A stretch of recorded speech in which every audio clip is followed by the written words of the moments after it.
Earlier this week, we did a story about Eurovision, the aesthetically astonishing competition that each spring pits the nations of Europe against each other in a battle for pop stardom that makes American Idol look like a local karaoke night.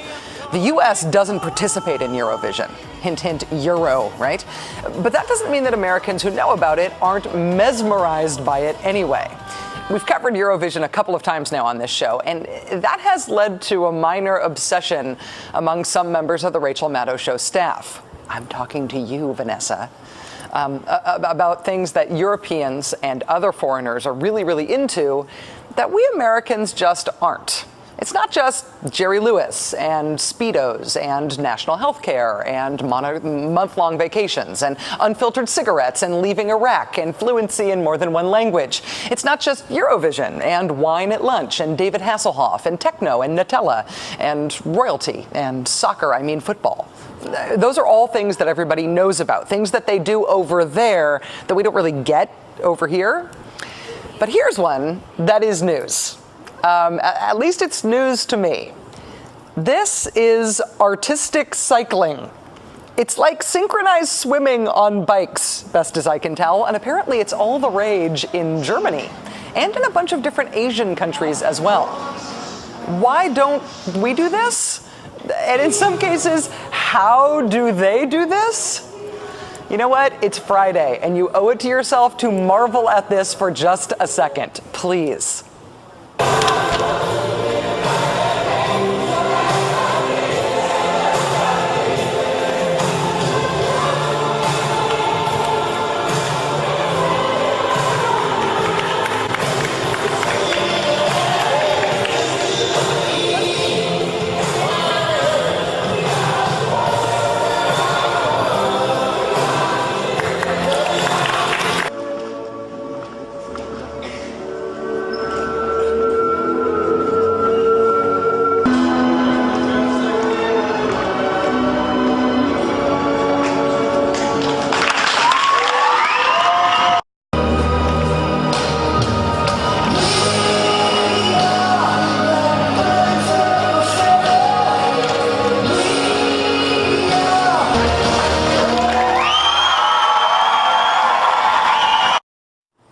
Artistic cycling was invented by an American, apparently, in the late 1800s, a German-American man named Nicholas Edward Kaufmann.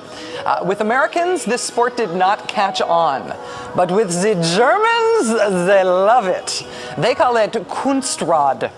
Now, obviously, these are fixed-gear bikes with no brakes.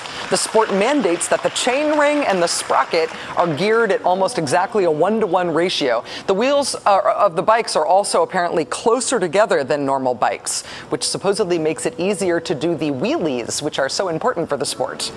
Now, as to how these guys support the weight of 2 full-grown men on the crotch of the bottom guy balanced on a thin piece of metal, for that, no matter how geeky we're going to get, I'm going to have no idea for you on that one.